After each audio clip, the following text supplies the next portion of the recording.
Hello, my name is Martin Carcasson. I'm an associate professor in the Department of Communication Studies at Colorado State University and the director and founder of the CSU Center for Public Deliberation, or the CPD, which I started about 7 years ago. The CPD serves as an impartial resource to the Northern Colorado community. I train undergraduate students and community volunteers to serve as impartial facilitators. And we run events. We run events for the cities, for the county, for community organizations, for the school districts, to help people have the types of conversations we feel are necessary for communities to kind of deal with the problems that they are facing. Um, this presentation title, What Kind of Talk Does Democracy Need? Tackling Wicked Problems in Our Local Communities, is basically an overview of the theory behind the center, and essentially a call for other communities to develop the local capacity for deliberative engagement to help communities address their problems. Today's presentation is specifically designed for a group I'm working with at different land-grant universities and extension programs, but I'm going to try to kind of cover the material in a broad scope that will be useful to other people moving forward. So I'm going to try to cover three things. First is just the nature of public problems in the 21st century, talking specifically about the prevalence of wicked problems in our communities and how wicked problems kind of require a specific way of talking to each other to find the best way of engaging them. Second, I'll talk about the flaws of our current methods, the dominant methods, public problem solving processes or engagement processes are either adversarial or expert focused, or a combination of both. And those two perspectives, I'll be arguing, just don't work very well with wicked problems, or their flaws are significantly increased when dealing with wicked problems. And that will lead to the introduction of deliberative engagement as a particularly promising alternative that's really been growing in the last 20 years. And that leads to my overall call for local communities to build capacity in deliberative engagement. So the work that I do, I am a tenured faculty member here at CSU, so I have research responsibilities, teaching responsibilities, and service responsibilities. And my work with the CPD really brings those three together. So the two questions that really inform all my work are these. How do we best address public problems in a diverse democracy? And what kind of communication or engagement processes help us address those? And as a communication professor, I am particularly interested in the way we talk to each other, the way we interact and engage each other has significant consequences. And one of the overall arguments I'm certainly kind of focused on today is the notion that the quality of your public communication has a direct effect on the quality of life, the ability for a community to address problems. So one of the key points of starting with, talking about the nature of problems in the 21st century, is the distinction between tame and wicked problems. And this distinction was first made in the early 70s by a couple of engineers.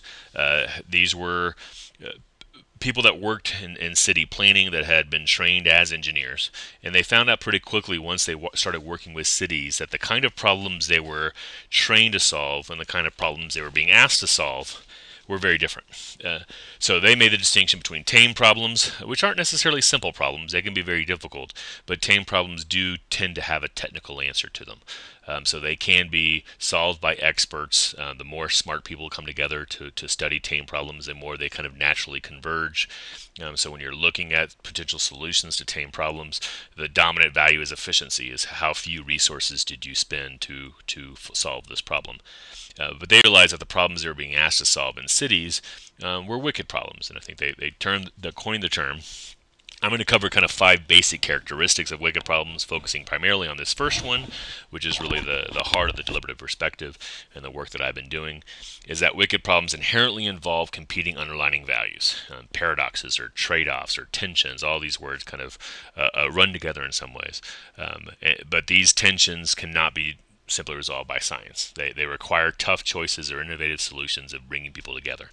So to kind of play with this is one of the projects that we worked on in the CPD a couple years ago, looking at water as a wicked problem in northern Colorado.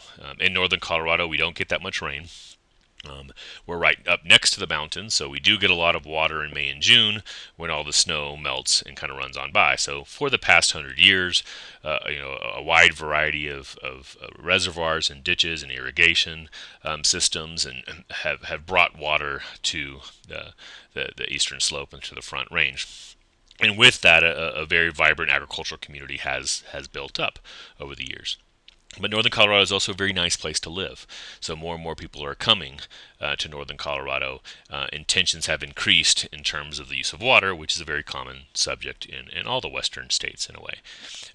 So we were asked to kind of run a project with a couple of local community organizations, in a sense, with the realization that water is going to become more and more of an issue in Northern Colorado, and we have to be able to talk about this productively. And too often the talk was too adversarial and kind of people talking past each other and things like that. So part of that process, we put together this information, and the key point here in terms of wicked problem is if you look at each of these boxes one at a time, none of those are bad things. Everyone generally, if not having to choose between them, would support them all individually. The problem, of course, is they're not individually. That this is a systemic view, and these all kind of go together. And inherently, the more we kind of push for some, the less we get of others. That there's tensions between these uses, but we don't have enough to satisfy everyone in some senses.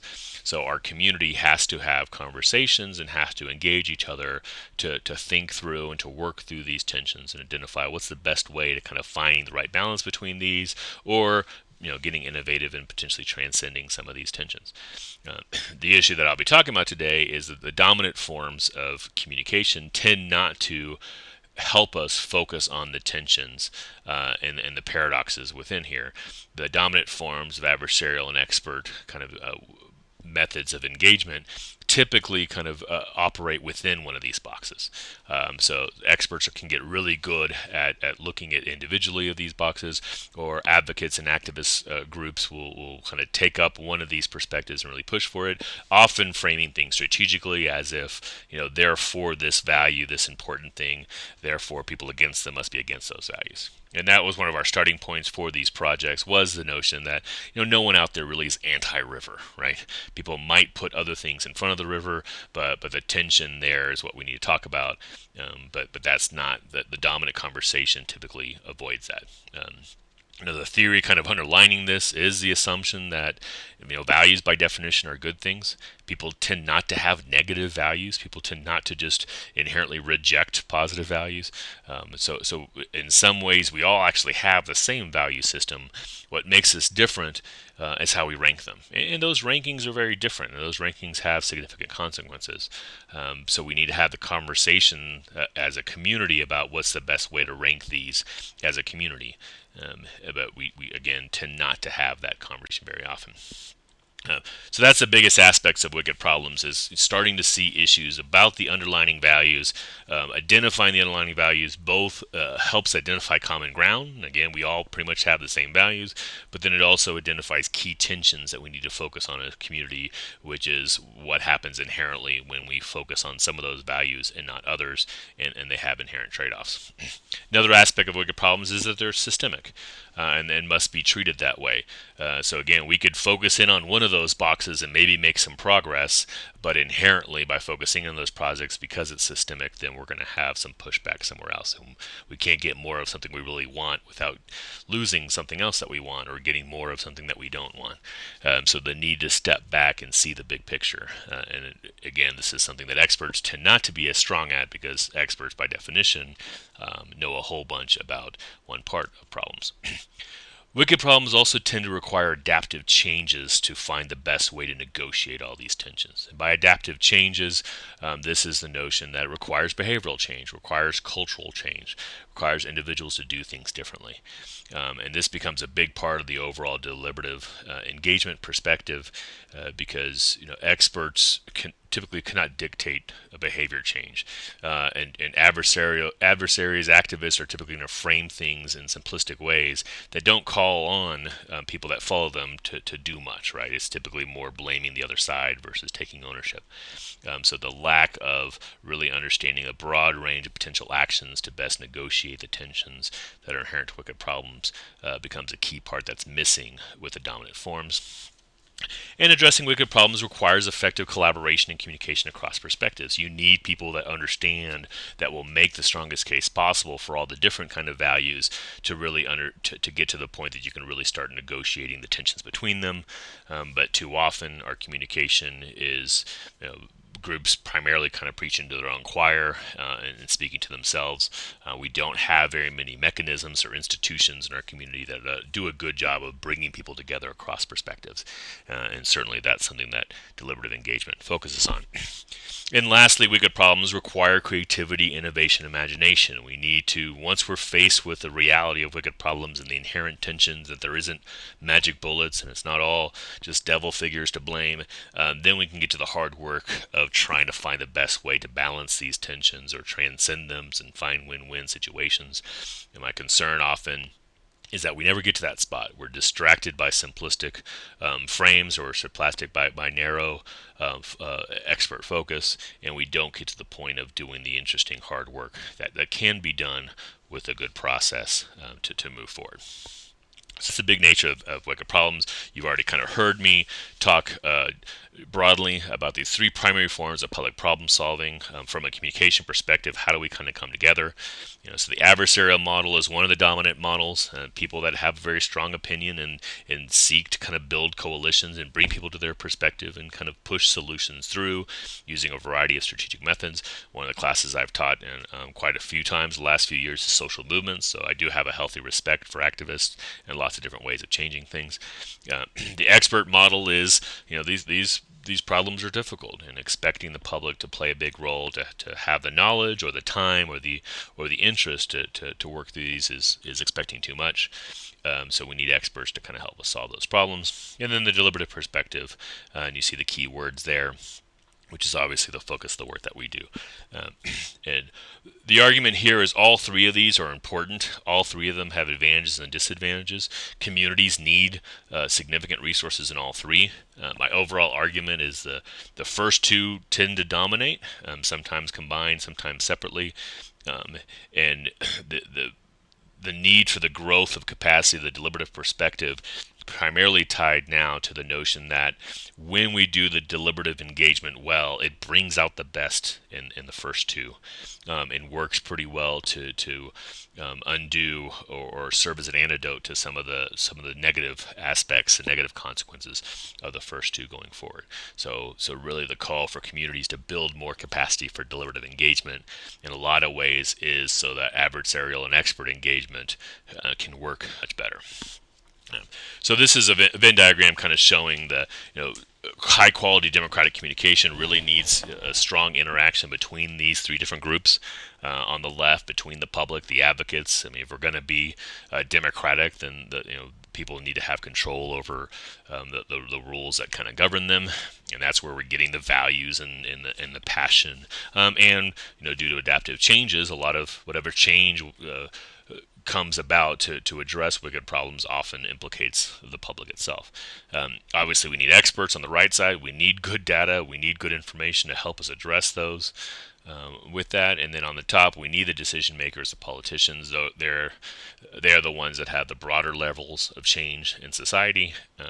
But as we move forward, you'll also see of dealing with wicked problems really gets away from such a focus on government policy. Government policy is one of the many tools in the toolbox, perhaps in some cases the most important, but still one tool among many when you're thinking about all the different ways communities can kind of best find the way to navigate between all these various tensions. So the work of a deliberative practitioner exists right there in the middle of serving as a translator, serving as a mediator, serving as a convener and a facilitator between these various groups moving forward. So I could spend a lot of time on this slide, but I'm trying to make this one a little bit shorter, so I might not kind of go through all of these. But these are particularly from a communication perspective, what happens when our processes are overly adversarial. So adversarial engagement isn't inherently negative, but when it dominates too much, when the narrative is so much an adversarial one, then it causes lots of different problems in there. Right? And probably the heart of this, again, from a communication perspective, from my work in argumentation and reasoning and debate that I've been working with for the last 20 years of my life, is the basic point that when our politics are so adversarial, so polarized, like I believe they are these days, it tends to reward bad communication and punish good communication. It rewards when people simplify things, or when people falsely attack motives, when people are just telling parts of the story, and those type of things. So we need to change the way we talk to each other. The notion in the middle of that plays in the flaws of human nature. We want things to be simple. We want things to be good versus evil, and we're wired to be selective listeners and selective readers and egoists that seek out information to support our opinion, and ignore or discount information that challenges it. And so much of the adversarial communication model just feeds into that, and feeds into those narratives that we already have, which makes it harder for us to see the broader systemic kind of view of issues and the inherent wickedness of many of the problems that we're dealing with. I work a lot with school boards and city councils, and a big part of the problem with the dominance of an adversarial process is the privileging of entrenched voices. That who's going to go to a city council meeting, who's going to send a letter to the editor, who's going to start a blog and send emails. It's those people that have a pretty strong kind of settled opinion. And so then the dominant voices are typically be the voices that are seeing things through a little bit more of a narrow lens. And perhaps the majority that struggles in the middle doesn't quite find their place in that. And all these negative things tend to create a negative feedback loop that creates polarization and cynicism and apathy, and then constantly kind of even worsens and justifies even more manipulative tactics. Similarly, an expert-dominated politics has its own flaws that make it hard for us to kind of deal with wicked problems. As I mentioned earlier, experts by definition are focused on a specific aspect. Experts tend to struggle with values, right? You can't count values, you can't see values. They're not empirical, so they don't fit well into the dominant kind of ways of knowing from an expert perspective, in a sense. And that's just values in general. Value tensions and value dilemmas even kind of multiply that. So experts can do a really good job of helping us think about what are the consequences of our action and what values might be relevant, but it's harder for them to really kind of take a lead role in telling us how to rank those values and how to respond. Other things on here, when I talk to experts in particularly, the focus that they should have a vested interest in the improved quality of our conversations, because when the adversarial process dominates, expert information is not treated as expert information. It's treated as ammunition, and is undermined in that polarized environment. And this also links, the next point there, links to the notion of adaptive change. Data doesn't have a strong record in changing behavior. That there's so much distrust and those type of things about data now, about the sources of data, that we need to kind of change our processes so data can be elevated in some way. And you see on the bottom, with both the adversarial and the expert, one of the big problems is that it undermines the public, right? That their role becomes narrow, and they're not part of the broader kind of solution, in a sense, that you see they will be in deliberative politics. So the bottom line so far from the first two key points is, we face serious issues. There's significant wicked problems in our communities. There's not a technical solution that we're just waiting for, because they involve these paradoxes and competing values. Facing them calls for productive collaboration, innovation, and coordinated action. And our current models, our two dominant models of adversarial and expert problem solving or engagement, are not only inadequate, but they're counterproductive. They make it harder for us to address these problems. The good news is we know much better ways of making these sort of solutions, and that's what's really fueling this deliberative democracy movement and this deliberative engagement. People from a wide variety of fields, and also inside and outside academia, that are seeing better ways of talking and better ways of improving process and engagement. So these are just some of the terms, and many of these terms have been kind of overused now and are kind of buzz terms. But the heart of it, when we talk about deliberative engagement and public deliberation here at the Center for Public Deliberation, is kind of based on this common thread that comes together in this definition. And that's that deliberation is an approach to politics. And when I say politics, I mean broadly engagement of problem solving, of how do we make decisions together, in which citizens, not just experts and politicians, so going back to the Venn diagram, all three of them have to be deeply involved in public decision making, and typically involved from the beginning to the end, not just the public kind of reacting at the very end to a vote, or reacting after the fact, just in terms of elections. Often working with facilitators or process experts, and this is the work that I do. I train facilitators, train students to kind of support these processes.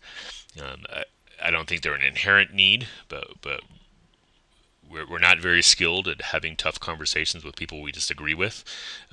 We don't get that modeled very much. We get a lot of adversarial modeling and expert modeling, but we don't get to see collaboration modeled. So typically there needs to be facilitators that help these groups have the conversations they need to have. Citizens come together, consider relevant facts and values, and both of those are important. We need good data to react to, but we also need to struggle with the values. And from multiple points of view, is a burden on me as a deliberative practitioner to make sure voices are being heard and that we're honoring the democratic values of equality and inclusion, and not just the dominant voices or the powerful voices, which can be a particular challenge in our work. Processes are designed for people to listen to each other. This is a big concern. Most of our public engagement processes at the city or school board or county level are designed to allow people to have voice, to walk up to the microphone, to send a letter to the editor and those type of things. But they're not designed for people to listen to each other, and that's a problem. So that's why most of our processes, again, are going to be a round table with a facilitator, citizens talking to citizens versus just citizens one at a time talking to decision makers, or citizens sitting in an audience listening to an expert panel. They consider the underlying tensions, tough choices, and varied consequences. Again, this becomes part of the process for people to get past the selective listening and the egoism, and really see not only the advantage of their position and the flaws of the opposing position, but vice versa, right? That their position probably has some flaws and the opposing position has some merit, and consider the positive and negative, the intended and the unintended consequences to different potential solutions. Are willing to refine and adapt their opinions and interests. This is another addition that, part of the purpose of public process and public engagement is not just to hear voices and not just to see, what interest the public has, but to help refine those interests. For them, through conversation, through the exposure of good information, through the exposure of material framed fairly, that capture the complexity of issues, that we assume they're going to refine their opinion. And this is a big change for some people, right? A lot of political scientists believe, politics is just a pitched battle between fixed interests. And I think community and people that do this collaborative work see people change their minds all the time, see people have these personal epiphanies when listening to a fellow, to a neighbor or fellow community member explain something in a way they haven't seen before, that all of a sudden those blinders come down and they see an issue, they see the wickedness of the issue, and they realize that people that they disagree with are coming from a better place. So that, how do you design processes so people learn? This borrows from lots of traditions in a sense, but our communities have to be learning organizations. We have to be constantly evolving. This goes to John Dewey's notion of democracy as this ongoing conversation that we're constantly trying to negotiate the tensions between our interests and the interests of our neighbors and senses of the common good to move forward. And we need processes that help us have that conversation versus just processes that hear an individual collection of interests going through. And ultimately, deliberation is about making a decision. It's, okay, how do we act together in some way? And the goal there, the term public judgment has a rich tradition going back to Daniel Yankelovich and others, and even the rhetorical tradition. But how do we move from just a surface public opinion and kind of surface recognition of individual interests to a broader sense of judgment that really takes on different sides of the issue and realizes the complexity of wicked problems. So this is the map of the work that the CBD does. These are the tasks that we work on. At the top, deliberative issue analysis is looking at issues from a third party, from an outside perspective, to really understand, okay, what are the values that are aligning here? What are the tensions? What are the misconceptions that we can hopefully undo to make it easier for people to come together? And then certainly, what's the broad range of action? What are all the things that we can do? So when we can bring people together, they engage the issue much more productively. On the right side, convening is who do we need to get in the room? And this can be the hardest part of the work of getting the right people in or a good strong group. Sometimes it's a very broad group, diverse, to bring them together. Sometimes we're working with individual groups to sharpen our understanding of the issue, so we can be more prepared to bring people together. A lot of principles from conflict management, conflict transformation involved there. And on the bottom is the events that we actually run. We call it facilitating interactive communication. Even though interactive communication should be repetitive, too often our communication is not interactive. It's we have a lot of opportunities for one-way communication in our politics. So either through deliberation or debate and dialogue, which each have a little bit of different goals but overlap quite a bit. How do we actually get people to interact and have the kind of conversations? And that leads to the reporting on the left side of analyzing that. We gather lots of material at our events to see not just, again, individual expression of opinion, but how do people react to good information and react to authentic conversations with each other that are highlighting some of the key tensions and choices that we need to make. And it's a much higher quality of public voice and public opinion that we're getting from that. And then at some point, the cycle is the outside, and our goal is each time we make a trip around the cycle, we've improved the conversation. We've garnered insights about how the public deals with those issues. But then at some point there is a move to action. And action is very broad, and it might be a policy change, it might be individual changes, it might be the creation of new nonprofits, it might be public and private partnerships and people working together in different ways. So it's a purposely very broad kind of range of action. But we leave it as a cycle because it isn't a linear process. Whatever action is not going to solve the problem. Wicked problems don't get solved because it is an inherent tension between values. So we certainly might find better or worse ways to negotiate those tensions, and hopefully better ones that improve the quality of life. But the conversation continues, and with time and with change, the conversation needs to be revisited. So that's the map of the work we do. Another way of thinking that, which is kind of key to our work, and this helps really kind of conceptualize the capacity that communities need. But it's a notion, borrowing from Sam Kainer's Facilitator Guide to Participatory Decision Making, that this is the process groups or communities need to go through on difficult issues, on wicked problems. And you see that there's 3 different stages here. The first is divergent thinking. You need processes, particularly in a democracy, to make sure voices are heard from different perspectives, right? That we get beyond the familiar opinions and we get to the diverse perspectives. And a lot of processes inherently don't do that, right? That the diverse perspectives are not even in the room, but if they are in the room, they might not feel comfortable speaking. If they feel comfortable speaking, they might not really be heard by those in power. So a lot of the work that CBD does is kind of help that. But divergent thinking can be done in a variety of ways through surveys and interviews and focus groups, or certainly in face-to-face.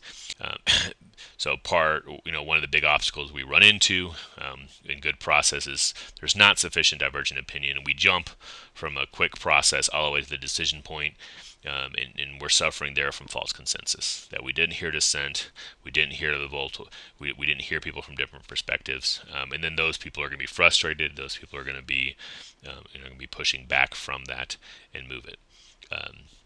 Make it hard for us to implement the solution that was identified, even if it was a good solution.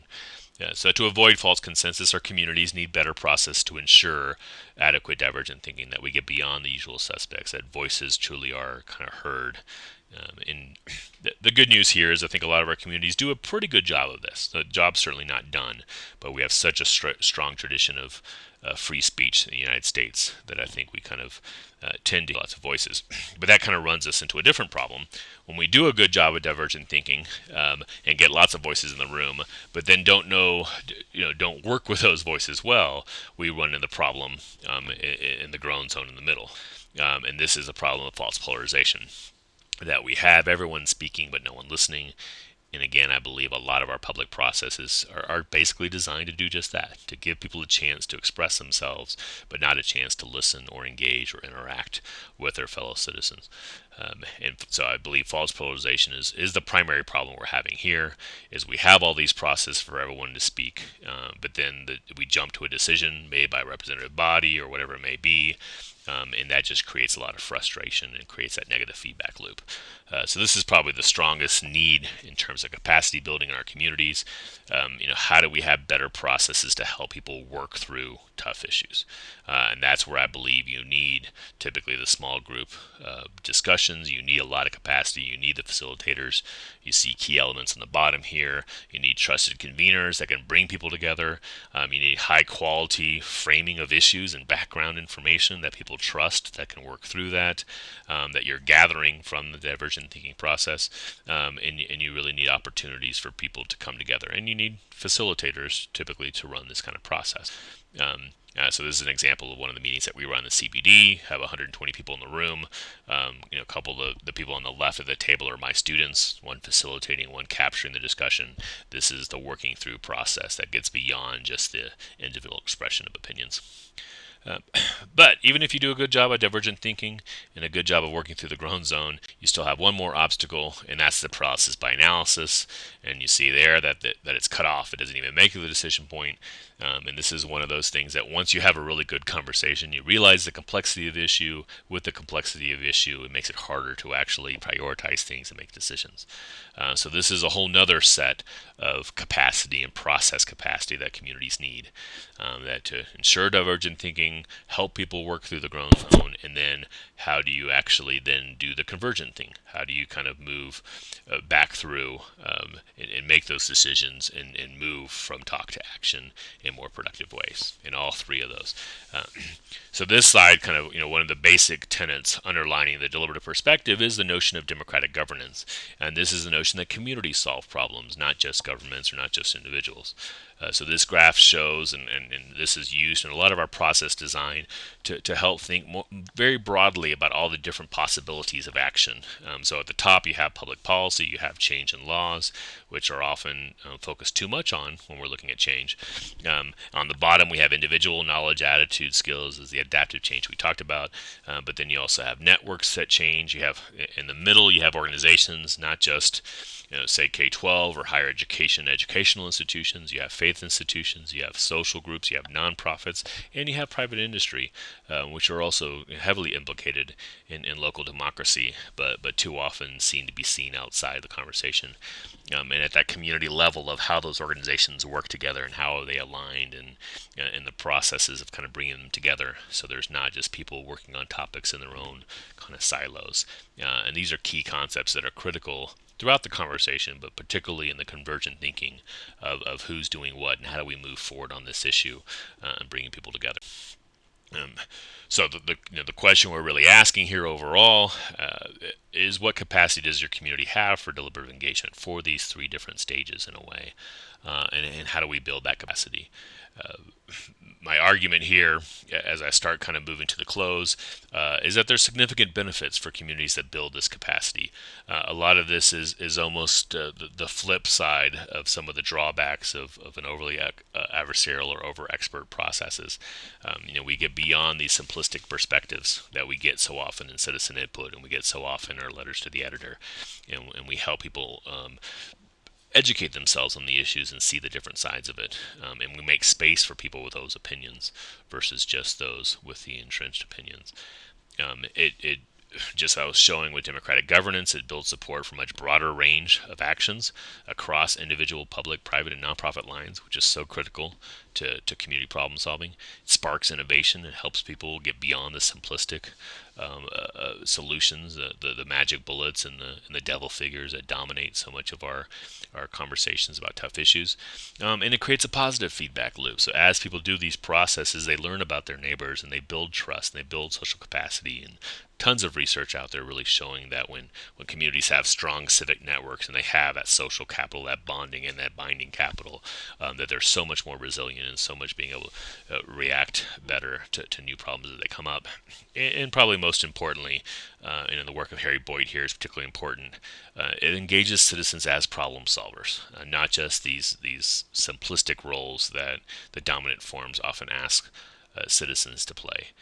So we need citizens to be problem solvers for that innovation, for that adaptive change, for that public work that's going to be so necessary for our communities to best handle the tensions that are inherent to these issues. And then ultimately, and maybe this is the most pragmatic kind of argument, when you go through a good deliberative process and people really understand the different issues, even there's just much more inherent legitimacy to the decision. People understand the problem from the beginning. They understand that there isn't a magic bullet. So even those that might oppose the final solution that's done are much less likely to devote themselves to undoing that solution or turning back around, which happens so often in our adversarial politics. So you have a much more long-term the implementation of solutions are much stronger because people are behind it and understand it from the beginning. The challenge is it's time consuming. It's countercultural. It's much easier for us. It's much more interesting to watch conflict than collaboration, and expects a lot out of the public.